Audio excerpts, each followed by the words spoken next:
Hello everyone and welcome to Burnt Toaster Productions. I'm your host, Burnt Toaster. There are many ways to play through Fable, most of which include slaying everything in your path. Whether you decide to use melee, ranged, or magic is up to you. But did you know there's technically a way for you specifically to not be responsible for slaying something in combat? At least according to the stats.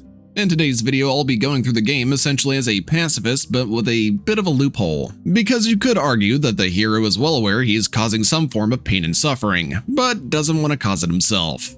Plausible deniability or something like that. Regardless, I want to see just how possible this run is, so let's take a look at the rules. I cannot physically slay any creature myself. Harming to initiate combat is fine. There may be times where I simply can't avoid a fight and must get my hands dirty. In light of that, I'll check the stats and showcase how many times it was unavoidable to harm and defeat enemies at the end of the video.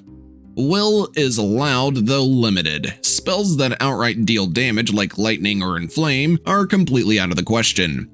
Bodyguards are allowed to be hired. Upgrades outside of will are allowed.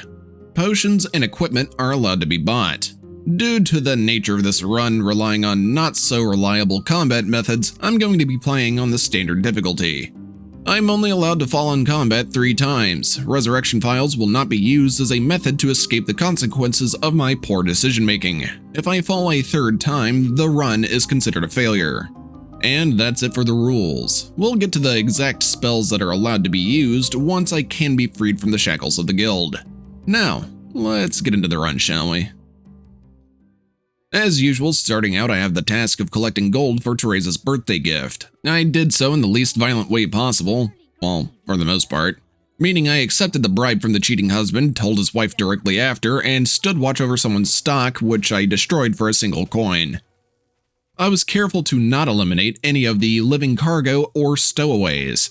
I returned to my father to collect the rest of the money. I need to go buy a box of chocolates. With chocolate purchase, I head over to Teresa, give it to her, and so starts the bandit raid. Maze soon picks me up and takes me to the guild. As far as training goes, not much really happens, though we kind of hit our first snag. You see, the guildmaster tasked me with killing 10 beetles. There's not a way that I personally know of to avoid killing them myself, which means the run is technically not possible. But I'm willing to waive it since it's unavoidable, and there's another reason for that, but we'll get to it when it's relevant. Sometime later, it's time for me to start more in-depth training, which means getting familiar with melee combat, archery, and will. Since I'm not actually killing Whisper, it's fine to participate. With the rest of it, I wanted to hurry through it, and in order to do that, I took out a bit of aggression on some individuals around the area. Once I'm done with getting the basics down, I get graded on my melee and archery performance. I need those weapons, and as I said, the main goal of the run is to not rip something's life from this world with my own hands. Weapons collected, I can continue on to my final test with Maze. Satisfied with my progress so far, Maze allows me to graduate. But before that, I check my stats, and those 10 beetles aren't counted as creatures killed. The only thing to show that I killed anything is the weapon statistics for the stick. After graduation, I ran into another little issue. You see, there are 3 spells that are going to be the main way I can get through any required fights. Those being Ghost Sword, Turncoat, and Summon. Whenever these spells kill an enemy, they aren't counted as creatures that you have killed. The problem is, though, I don't have enough will XP to get any of them. And to make matters worse, I have to get Ghost Sword first, as Summon and Turncoat don't provide general XP on the death of a hostile. In other words, it makes growing and getting better stats substantially more difficult. But Toaster, you may be saying, how will you be getting the XP without massacring wasps and villagers? Don't you worry, I came prepared and did a little research. There is one item I can get that will provide will XP, that being fish, and well, Bowerstone South is available straight out of the gate. The produce stall sells fish, though it's only a max of 6. Fish will give you 3 will XP upon consumption.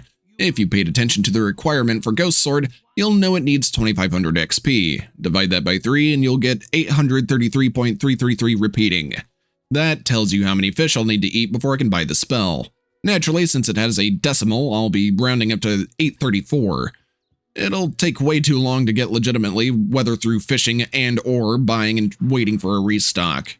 So in light of that, I'm going to be doing something I don't normally do with any of my runs, and that is the usage of exploits or glitches. I own the PC version of Fable Anniversary, and the PC version has this neat little trick that can help me out with getting such a substantial amount of fish. Remember those weapons I got from getting graded? I can sell them here in Bowerstone, as well as the villager clothing I received from graduating. When the gear has been sold, I stop by the produce stall and start buying things that have a good price due to their sheer volume. I then sell it back and make a tidy profit. This little exploit is able to be used on all versions of Fable Anniversary as something that comes with the game's supply and demand mechanic, so long you're not playing on heroic. To further expedite the process, we'll start to use the main glitch. I switched my controls to mouse and keyboard as it simply makes this pretty easy to do. I select the apples and act like I'm going to buy them, then switch the tab over to the potions. Instead of a measly 12 health potions, I'll end up buying 214, which can be sold back and bought back ad nauseum. Now that I have sufficient coin, I can start duplicating the fish. The best way I've found to get this to work is to simply make sure that whatever item you're wanting to duplicate is the first item in its respective tab. After the initial duplication, all I have to do is sell back a single fish and repeat the process until I have an appropriate amount. I can then start to expand my frickin' brain by eating enough fish to choke a whale in a single sitting. Yeah, it makes the hero fat, but I'm able to start this run properly with a level of ghost sword and magic power purchased. Now that I have the spell, I can venture on to my first quest, Wasp Menace. This will provide a nice little test drive and showcase that ghost sword kills do not count for you. As of right now, Ghost Sword is a bit of a workhorse. It exterminates the standard wasps with ease. Really, the most pressing issue at the moment is my low mana bar, but I'll get to fixing that momentarily. The Queen's appearance is where Ghost Sword is really tested. It does seem to have some difficulty hitting the Queen and will kind of float around and do nothing on occasion, but it seems to snap out of its daze after the Queen attacks. It does pretty high damage, all things considered. As long as it keeps up the pressure, this fight will be over with relatively soon. I also learned that the wasps that the Queen summons will die after so long, because I can only summon a single sword. With a couple of whiffed hits and some floating later, Ghost Sword does its job, ending the big angry bee. I didn't even have to strike anything once. As you can see from the stat page, I haven't technically killed anything. If I did, there'd be another tab that pops up breaking down each creature that has been eliminated. With my victory over the Wasp Queen, I can get to gaining more XP and start increasing my mana. The way I'll do that is by grabbing some Willmaster's elixirs. As of right now, Ghost Sword doesn't last for a particularly long time. It also doesn't have the highest health. I didn't want my mana pool to be eaten away by having to recast the spell every so often because I'd be left without any sort of defenses. To gather some Willmaster's elixirs, I first stop by Greatwood, seeing as there's a chest with one inside. I go ahead and drink it, then continue on to Fisher Creek. I need to grab 5 silver keys to open up another chest that contains an elixir of life. Now that my search has been slightly changed, I go back to the lookout point, grab the key there. I march myself back to the guild, make my way to the woods, and fish for another silver key. While I'm here, I swing by the demon door and open it up, my prize being an elixir of life. It may not increase my mana pool, but it does increase my health. In other words, it allows me to make more mistakes while in combat or simply survive long enough without being able to summon a sword, or any other creature. With that done, I go to Bowerstone, sleep a bit, and grab my 4th key. Since I'm so close to getting that elixir, I travel over to Greatwood Lake to grab my 5th key. The good thing is, the chest is also in this area, giving me another elixir of life. I wanted to be extra safe, so I went over to Orchard Farm and fished out an elixir of life. I haven't really talked about combat, which I've had my fair share of while running around. The reason being it's essentially very passive. Most of my strategy involves casting Ghost Sword, locking onto a target, and blocking while I wait for the sword to slay whatever it is that's aggressive. My blocking actually works in tandem with Ghost Sword since it has some problems actually hitting things. When enemies strike while I'm blocking, they recoil, which pushes them back towards the sword, and the usual happens. They end up defeated by a floating ethereal blade. I head back to the guild to check what I may be able to spend some of my accrued XP on. I bought a level of Summon. I figured since the 2nd level of Ghost Sword is too expensive at the moment, I'd grab Summon to have another body on the battlefield, so to speak. Well, that and it does give me another spell to cast. Plus, it's best to get Summon early on to maximize the chances of gradually being able to call forth the soul of something much more powerful. Enough about the spells though, it's time for me to help out at Orchard Farm. Since I don't really have a monetary incentive to attack Orchard Farm, I decide to defend it. The defense goes pretty smoothly, all things considered. It was only the second wave before one of the guards fell and one of the bandits got pretty close to stealing a box. But with the power of being able to summon things at a moment's notice, the attempt was thwarted. The third wave wasn't even an issue. At the end, I have to fight Whisper. The only way to initiate the fight is by flourishing. When the fight has properly started, I can summon my helpers and sit back as they do all of the work for me. Sadly, the summoned wasp didn't really do much as it kept missing. So did the sword, but I was able to push Whisper closer to it by rolling at her. So I beat her again, and this time it's a bit more embarrassing as I didn't even have to lift a finger. I can only imagine what that'd do to one's self-esteem. Damn. Anyway, it's time to get over to Darkwood and escort some traders through. The journey there was pretty uneventful for the most part. I did have an opportunity to upgrade my Angry Bee to a level 1 crook. There's also the bandit toll in Greatwood Gorge. I chose not to pay them even though I easily have the money to cover the extortion. I wanted some more XP as every little bit helps. This fight was a bit more active and not as passive as usual, because some of them had crossbows. The only way to avoid damage was to roll around like a pill bug. At the main camp, it took a while, mostly due to their nice numbers advantage. However, I upgraded my summoned bandit to a bandit leader. Sadly, one bandit escaped after the leader was done, but now I can gather what loot they had acquired.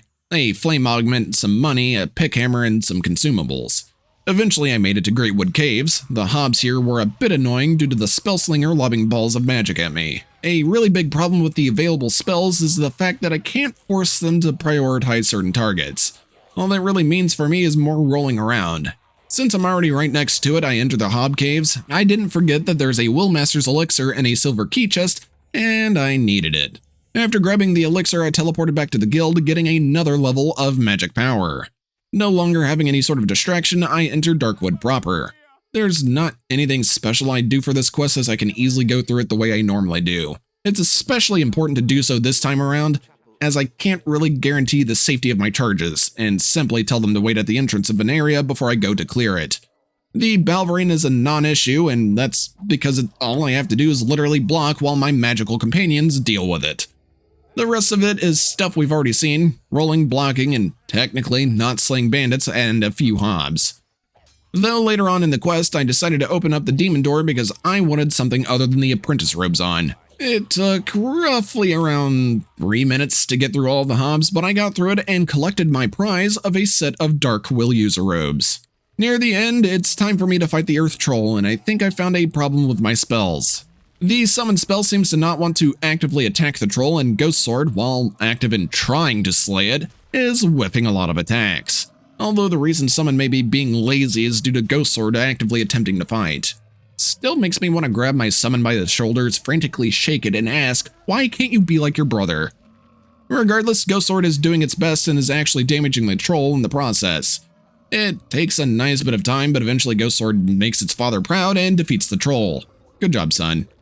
With the defeat of the troll, the traders and I can get to Barrow Fields to complete this quest. While I'm here, I go to Oakvale to meet Maze. He tells me there's a Cirrus living among Twinblade's bandit clan. I do want to prepare for that quest a bit because the abandoned road can be a bit of a slog. So I buy 188 fish from the general store, head over to the demon door, gorge myself on fish, open it, and acquire another Willmaster's elixir. I then go back to the guild and level up a bit. I got a level of physical shield as well as a level of health and toughness.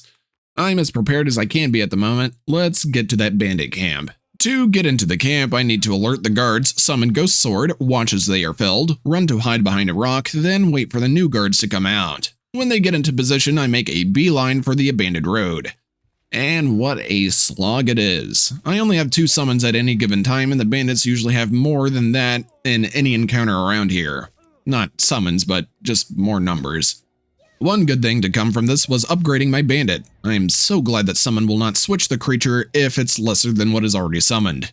It's slow work, but I eventually gather all of the pieces of the outfit I need and can finally work on getting to Twinblade himself. Since I have plenty of money, I just bought a pass to enter the elite camp, and to get into Twinblade's area, I chose to pay the assassins to bully a bandit, then run off, likely giggling like schoolchildren.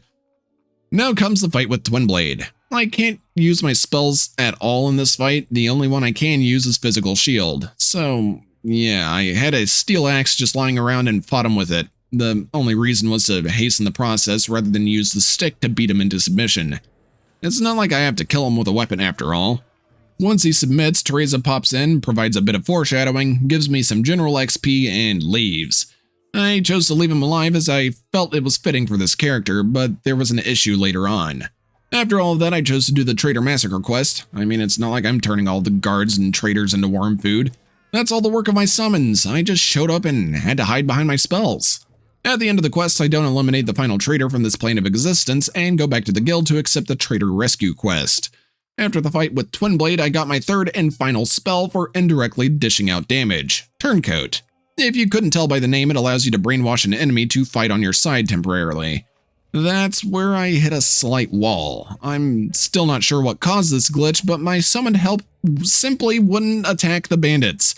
Instead, they were trying to cut me into tiny pieces. Thankfully, they couldn't damage me, but it was still rather annoying. I even tried reloading the game from the start of the quest, and that didn't work.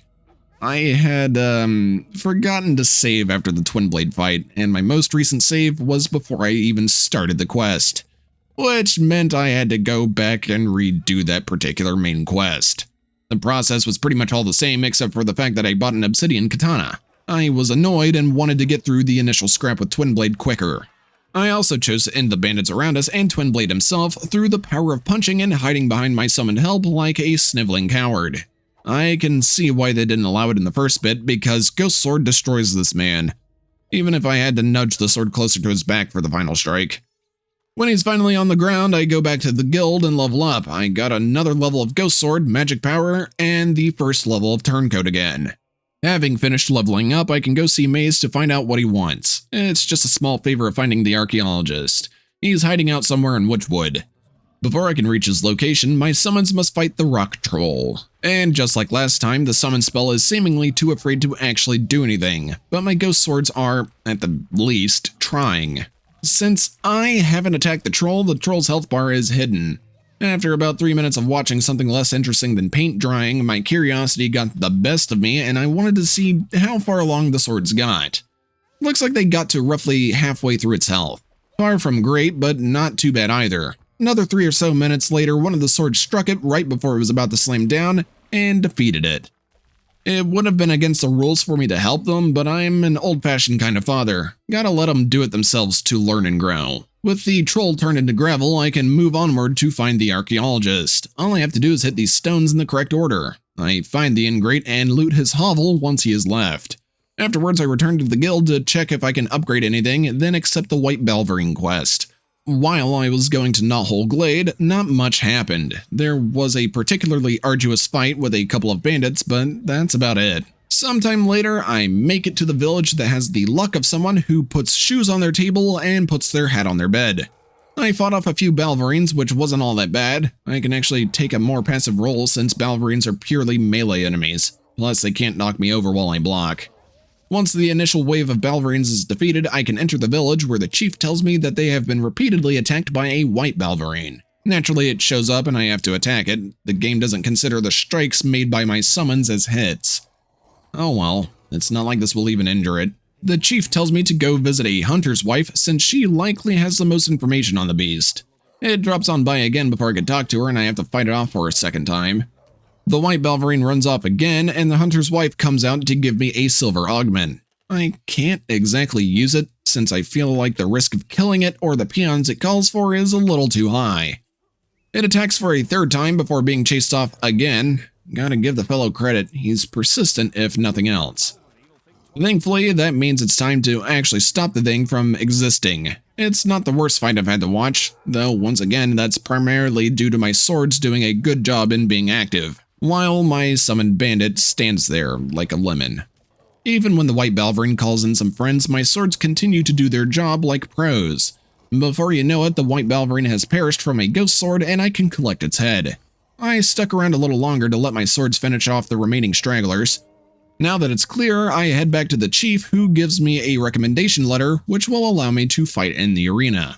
I don't feel prepared enough to go through it just yet though, so I start trying to grind some XP by going through Greatwood and the Hob Caves. However, I wasn't satisfied with the amount of XP I was getting through natural means. Instead of wasting more time trying to grind it out of enemies, I went to Barrowstone to duplicate around 800 fish. I then decided to sit around the entrance of the guild while I shoveled fish into my gullet. I got 2 levels of heal life, mostly for later in the run, though I wasn't happy with that purchase. It'll be a bit before it's useful and the mana drain on it is fairly high. With that in mind, I loaded a save I made before making the purchase and grabbed myself another level of physical shield. Feeling a little lost on what exactly I wanted to do, I grind through Greatwood another time. That's when it hit me. I know how to gain a decent chunk of XP without having to fight or end anything myself. It's something I've at least read about. I just didn't think about it until now. There's another rather well-known trick. Get yourself a house in Oakvale, make sure you have the summon spell, and proceed to spam the hell out of it until you can't anymore. When you're out of mana, just go to sleep and repeat. Oh, and maybe lower the game volume since the sound of spamming summon is really annoying, like to an ungodly degree. I do this until I can afford level 4 of magic power, which means I have more mana, and that means more XP in a single sitting. I go back to Oakvale and continue to give myself carpal tunnel until I can get another level of summon. The only thing that really does is increase its duration, but it does mean more XP per round of summoning. Of course, as I said, I want to prepare for the arena, so I get right back to it until I can grab a 3rd level of Ghost Sword. The spell has already proven to be the MVP for this run as far as any combat is concerned after all. Once I feel confident, it's time for me to actually get through the arena, and I don't want to genuinely screw my fingers up. If I could have, I would have set something up to spare my joints from any suffering. Enough about that though, let's get to the fighting. To be honest and rather blunt about it, there's not really a lot going on for most of it. The wasps were obliterated, the hobs took some time, especially in the later waves, the Balverine simply took a while, mostly because my swords wouldn't congregate around a single target. At least my summon spell was actually trying this time around, so I can't complain too much. Then there's also the fact that Whisper ended up taking most of the aggro from the white Balverines, leaving my magical friends to stay alive for their duration, at least most of the time. The undead honestly forced me to be a bit more active on defense. It's just best to roll around to dodge their attacks. It was slow going, but nothing that was unmanageable. The bandit round was a little worrying since they have access to crossbows. In one of the later waves, I had the perfect chance to upgrade my summon to get a better bandit. That happened twice, actually. Round 6 is where things start to change. My swords will actually engage the trolls with varying degrees of success. There were periods where the swords would just float around and do nothing. And don't get me started on summon. It wouldn't even try to attack. I want to say it's due to a combination of things, but I genuinely don't really know enough to confidently state anything. I did notice that the swords do move back just a bit when they attack, so that could explain part of why they're sitting around and doing nothing. No idea why summon seems to be so disinterested in doing anything though. Good thing is, since there are 2 trolls, I can get one to launch projectiles at the other. Really helps whittle that health bar down, though once one of them is gone, it just leaves a slog of a battle left. Naturally, the next round is much more of a slug than the last one because of, well, rock trolls. The round contains pretty much all the problems of round 6, but turned up just a bit more from the near constant barrage of projectiles. Plus, they have more health, so it just takes longer in general. Though, just like the previous round, it's easy to get rid of one. Not so much for the other one, though. It takes a good bit of time before it finally falls, somewhere in the ballpark of roughly 20 minutes for a single enemy. Thankfully, round 9 is a bit less frustrating. Arachnox isn't exactly tough. All I have to do is just make sure I dodge 3 times so my swords can do some beefy damage. It'd help if Whisper didn't get stuck though. Arachnox was trampling her for a while, but my swords do their job and put the giant scorpion down. Even though that's the end of the 9th round, that doesn't mean the arena is finished yet, as Jack wants Whisper and I to fight to the death. Once again, the swords just go after their target and stay on it. It's nice to see them function properly for a change. As usual, Summon just sits there, doing nothing of use. Eventually, Whisper yields to my onslaught of magical swords, which means I have a choice. I can punch her to continue the fight and make a decent bit of money, or I can walk away. Well, I don't want to leave empty-handed, and those troll rounds were actual torture, so I punched her and summoned my swords to take care of her for me. At least all of that was worth something now. Afterwards, I go to the guild to grab a level of heal life. I then go visit Teresa at the Grey House, who tells me I need to find the Archeologist again. I'm not gonna lie, I'm not sure how well my little companions will handle the quest, since at the end, I'm under a bit of a time crunch. In light of that, I head over to my house in Oakvale and begin spamming summon. If my fingers aren't messed up by the end of this, I'll be pleasantly surprised. Eventually, I get curious about what I can upgrade and head back to the guild. I ended up getting another level of magic power. More mana is always helpful in combat, and it will allow me to abuse the usage of summon a bit more. Speaking of which, I go back to Oakvale. It has been pretty useless in certain fights, and to make it up to me, I'll continue to pester it to get some XP. That is until I get bored. To better prepare for the upcoming quest, I hired 2 bodyguards. Granted, they are the worst type of help to have. They may be able to deal decent damage and sort of survive, but their kills don't grant XP, and they continuously take money as long as they're alive. I was wanting to test something out, so why not now? Before I start the quest though, I find out about Lady Grey's secret. The main reason was honestly because there's a Willmaster's elixir in the cellar. Alright, time to go save our boy from being shipped off to God knows where. Now, a really nice thing about this particular quest is the fact that there are some guards that will join us. The only bad thing is they're a bit squishy.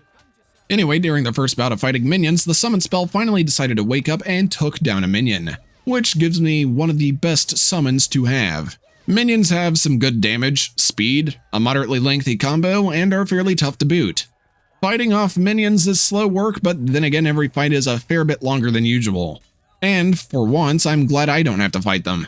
However, I'm using a decent chunk of mana to keep people alive. Heal Life simply uses a nice bit, and I don't have maxed out magic power. Mana regen is also a bit slow, but there's nothing I can really do about that right now. Around the end of the second area, my minion took out the Dreadwing, leaving me with arguably the best summon in the game. Dreadwings are a lot like normal minions, except they have ranged capabilities. In the next area, the rock troll is waiting. To say it's annoying is a slight understatement because my last remaining bodyguard is going for those ankles. I mean, at least he's doing more than someone ever has as far as a troll fight is concerned. It's not easy to keep the doofus alive though. It doesn't help that he did enough damage to draw the troll's aggro. I still did the best that I could to keep him topped up on health, but yeah, the troll singled him out and threw rocks at him pretty consistently, and I pretty much ran out of will potions. Due to this particular build being designed around magic usage, I'm in dire straits. Summon did finally make me proud as it got the last hit on the troll. Good job, son. Let's go force more things to swallow their teeth. Because I'm low on mana and don't have any potions to remedy that, I ran for the next area. This is where things can get a bit stressful. Thankfully, I did find a will potion early on in the area. As usual, I rush to the dock and get to work. This way, all the enemies are in one moderately small location, which should make it easier for everyone to do their part. The guard that followed me down here actually did a decent job of fighting. The fight went by a lot quicker than what I was anticipating. I was fully expecting it to be down to the wire, but no, they destroyed all the minions with roughly 2 minutes on the clock. With the Archeologist saved, he can tell me how to get into Bargate, so I can save my mother. There's a path somewhere in Lychfield Graveyard that will take me there, but before I can get into that whole mess, I need some more will potions, and to get them I go around various shops to purchase them. Doesn't hurt to possibly be a little overprepared. We like to call it pre-paranoia around here. With mana being a slight issue when I have a full party, I wanted to get the Dullmaster's Mace. I have 2 of the outfits needed, I just need the bright plate mail suit. Sadly, the smith at Knothole Glade seems to be enjoying some PTO. After waiting around a bit, I decide to say screw it and head back to the guild to check what I can level up. Seeing as it's not much, I exit out of the level up menu and consume 2 Ages of Potions, 1 for strength and 1 for skill. I choose to level up health and toughness once, then level guile 3 times. I don't have many opportunities to gain XP for anything strength or skill based, so I figured why not go ahead and use those potions. Now that I have nothing else to distract me, it's time to head to the graveyard. All I really need to do is gather Nostro's stuff. I already have his helmet and armor, I just need his sword and shield, which aren't hard to get. Once I'm done running around the graveyard like a caffeine-addled squirrel, I can give Nostro his stuff and head through the demon door. At the end of the demon door, there's some fighting to be had. I really liked how things seemed to synergize this time around. The swords were taking on the peons while my Dreadwing focused on the big guy. For once, I'm finally proud of both of them. When all these bones have been scattered to the wind, I can progress to the Circle of the Dead. It wasn't as smooth as opening the path to it, but I was expecting it to take longer than usual. After clearing the undead, the path to Bargate is finally open. Before continuing, I wanted to double check my stats, just to make sure I haven't put down any enemy with my own hands. We're good. Well, no time like the present to get through prison. On the way in, all I really have to do is fight the undead. The only time I have a slight problem is when I'm stuck in a small room with them. Though the first time around it's not that much of an issue, mostly because there's not a lot of them to put back into the ground. Honestly, the most annoying part is just having to roll around because they keep trying to take my ankles out. Doesn't help with a nymph darting around overhead. Of course, the annoyance continues in the next area as well, especially at the end. Have a lot of undead and another nymph. It took a nice little bit to get through due to more undead trickling in. However, the barrier is lifted at some point and I can actually make my way into Bargate. I'm glad my helpers are decent in tight quarters. Now that I'm finally in the prison, I have guards to deal with. Although with the power of summoning combatants out of thin air, I should be fine, even if I have to roll around everywhere since they have access to ranged weaponry. Regardless, not much really goes on. It doesn't take long before I can collect my mother and try to get out of here. I say that because Jack does catch us both before we could get out. Oh well, at least I get to participate in the least stressful race known to man twice. Once I have the key and get out of my cell, I pull an oopsie and loot the stick from a barrel. The reason I say that is because this particular stick is a separate item. The tin-hole beetles I've killed with the original are technically overwritten in the weapon stats. Anyway, I gather my things, summon my help, and roll around like a dog who really loves dirt for some reason. I once again collect my mother and can start making my way out of here. It's more of the same, rolling around while my summons take out anyone that stands in her way. That is, until the Kraken. The Kraken is a mandatory boss, and as far as I know, there's no way of getting out of it. Which would be fine, but there's a pretty big issue. My summons aren't doing anything about it, and by now they'd be aggroed. Even the Dreadwing is just standing around, and that has some ranged capability. With no other way to progress forward, I must fight it myself. Good thing I still have that obsidian katana. Sucks though, as the run isn't completely possible. Although it technically hasn't been since the very beginning. During the fight, I also go ahead and get myself a nice chunk of XP by using an Ages of the Will potion while I have a combat multiplier of 10. Eventually, the beast is cast back from whence it came, allowing Mother and I to get out. I also learned that the tentacles of the Kraken are considered separate entities to the Kraken itself, which I find a bit strange. I mean, the only thing that does is slightly inflate the amount of creatures I've defeated. Nevertheless, along with my next task, my mother also gave me some general XP. Now that I'm free to move about Albion again, I head to the guild to spend said XP. I get another level of toughness, max out Ghost Sword, and get another level of health. Even though the run could be over right now, I still want to go through the rest of the base game's main quest, although I'll be relaxing a bit more when needed as there is something I want to test out. Rules still pretty much apply, but we'll get to that when we get to it. Right now, the task is to get to Darkwood and activate the Ancient Culls Gate. I was worried about how possible this would be since the summons won't necessarily target specific enemies, especially when you consider that they'll mostly be dealing with the tougher variant of the undead. It took a good 9 or so minutes for them to fill the gate, but they still did it, so I'm impressed. Since I'm here in Hook Coast, I wanted to see if I could do something. I'm wanting to grab a nice amount of mana augments. The way I'll be doing that is, well, duplication. It takes a bit, but after it's all said and done, I have 9 of them on me. I only realized after the fact that I bought one too many. Oh well, it won't hurt to keep one. Before I leave the store, I buy a master crossbow and slap some augments on it. It's gonna be needed for that thing I'm wanting to test out. As for my task here, all I have to do is find the old abbey, make note of the barrier, and return back to the guild. Jack's minions forcefully take my mother once again, and now I have to run a magic book back to the guildmaster. Now it's time for more preparation. I need to complete the Break the Siege quest. It went surprisingly smoothly. The guards and summons did a really good job at keeping the bandits around the gate. Anyway, this will lead to a couple of other quests and some adventuring around for treasure clues. To get one clue, I need to eliminate 5 assassins that are found at specific locations. I went through said locations with my summons twice, and I wasn't able to complete that specific quest with them. Since the run is already not possible and I really wanted to try something out, I took them out myself, which got me a treasure clue. Once that's done, I head off to complete the bounty hunt quest. It simply took a little bit of time as these bandits are moderately tough. I was a teensy bit worried about the last bandit leader as he has a hostage that he will end the life of if I get too close. Good thing I had that crossbow on me because if you attack him, the dipstick forgoes his plan and attacks. 2 down, 4 more to go. The next quest to do is Lost Trader. All I have to do is find a guy's brother and escort him back safely.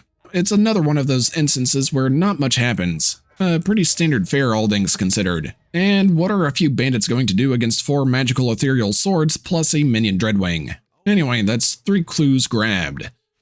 For the next clue, I attempted to participate in the archery competition at Nullhole Glade. However, I would need a longbow and a few levels of speed to get the points I need. Or I could just shoot the guy instead. I mean, I've already killed 5 assassins. What's one more person? The last 2 treasure clues are thankfully located in chests, one over at Orchard Farm and the other at Windmill Hill. After all of the clues have been gathered, I can go dig up my prize of a frying pan. The plan regarding this weapon is to slap on 5 mana augments so my regen isn't the pace of a snail in the middle of a snowstorm. I've been wanting to see how fast it was since I did that will-only run, and you know what? I was an idiot for not grabbing it for that run, along with the Willmaster's elixirs and elixirs of life. Maybe I can rectify that some other day. But goodness gracious, is that regen speed blazing fast compared to the standard rate. Before I go and continue with the main quest, I decide to spam summon once again. However, instead of further sacrificing my fingers to some malevolent deity, I stop and go and get some more help in the form of 2 bodyguards. I felt confident in looking after them this time around since my mana regen is pretty solid. I'm curious about how long I'll be able to keep them alive, so time to find out. I return to the guild and talk to the guildmaster to let him know I'm ready to stop Jack, or at least try to. My mission is to go over to the Abbey and Hook Coast and have the guildmaster dispel the barrier by speaking through my guild seal. When he does, it's time for me to fight Maze. Funnily enough, the most active ones during this fight were the bodyguards. They were willing to get in there and perish if they had to, just because I was collectively paying them 40 gold every few minutes. Wow. Talk about cheap help. The swords also tried to get in on the action, but they weren't dealing as much damage as the bodyguards. Of course, the bodyguards aren't like my summons. I was pretty much reserved to support duty, healing and occasionally resummoning my magical allies. The one spell that really did a number on them was Inflame. I did probably go a little overboard with the healing, but I'd rather they stay alive for a while since those 2 guys are doing pretty good for NPC companions. Sadly, all good things must come to an end. Near the end of the fight, Maze used Inflame and annihilated both of them in one fell swoop. You served me well, boys. Rest in peace. With them no longer existing in the mortal plane, I have to rely on my spells. It didn't take as long as I was anticipating, especially when you factor in that Maze likes to use physical shield fairly often, but the swords worked pretty well. When Maze is finally defeated, I head back to the guild to see if I could level anything up. Granted, I only got 1200 XP from the quest, but I figured it'd be better to be safe than sorry. As you'd likely expect, I couldn't upgrade anything. Instead of straight up leaving after that, I head to the general store in the guild to buy some more will potions. I'm going to need them in the fight with Jack. Having bought his entire stock, I go through the Culliscate and follow Jack through Albion in an attempt to stop him from activating the focus sites. Naturally, that does not go according to plan, and I must return to the guild after he's burnt it to a crisp. There's nothing else I can do but confront Jack now. I'm as ready as I'll ever be. Let's get this over with. Starting off, my small group had to fight the minions that spawn. Thankfully, it didn't take too long. My summons made quick work of them. Once they're gone, Jack decides to try to take matters into his own hands. He got some hits on me and deleted my summons more than once, but there's 5 of them and only 1 of him. Plus, he's got that all-powerful sword and is still getting hurt. This is more embarrassing for him than it is for me. Eventually, he reaches his second phase. That's when things start getting a little dicey, to say the least. Felt like the swords and Dreadwing would occasionally hit him, but the swords don't do well with mostly stationary targets, and the Dreadwing's magical projectile was going directly through him like that time you ate Taco Bell at 3 in the morning. In addition to that, I have minions spawning in to rip me a new one. More often than not, my summons would end up focusing on the minions, and even if they did focus on Jack, they didn't really do much. After a while, I did discover how I could defeat him without relying on my swords, Dreadwing, or physically attacking him myself. During one of the times I was getting my summons back out, Jack let out one of his magical attacks. The splash damage hit him. Eventually, I found the perfect place to sit and let him pelt me with magic. To be perfectly honest, this was more or less done out of desperation because I ran out of will potions. And, well, this seemed like the most reliable method. But hey, at least I figured out this did indeed still work. For the longest time, I thought it was fixed. A few more times of doing that, and Jack was down for the count. All that's left is to cast the sword into the vortex. And with that, the run is finished. This was an idea that was bouncing around my head for a while. Sadly, it's not possible unless there's some oddly specific way you can circumvent the Kraken fight. That fight alone had me take out 9 enemies. Of course, because it wasn't possible after that point, I decided to get rid of 6 more people. And apparently a Screamer, but I don't remember actually defeating one directly. I only ever defeated anything through my summons. I would have gone through the last chapters, but since the idea failed back at the Kraken, I wanted to keep going until the end of the base game. Plus, it would allow me to get this video done quicker. I will say that I feel like Summon kind of sucks, unless it's a Dreadwing, then it's actually pretty decent. Ghost Sword performed much better than I thought it would, but I didn't anticipate either one having a glaring problem with trolls. That bit in the arena was rough, and frustrating to say the least. Anyway, enough of me complaining. If you made it this far, I ask that you consider liking, sharing, and subscribing, especially if you want to see more content like this in the future. This has been Burnt Toaster from Burnt Toaster Productions, and I shall see you all next time. Bye for now.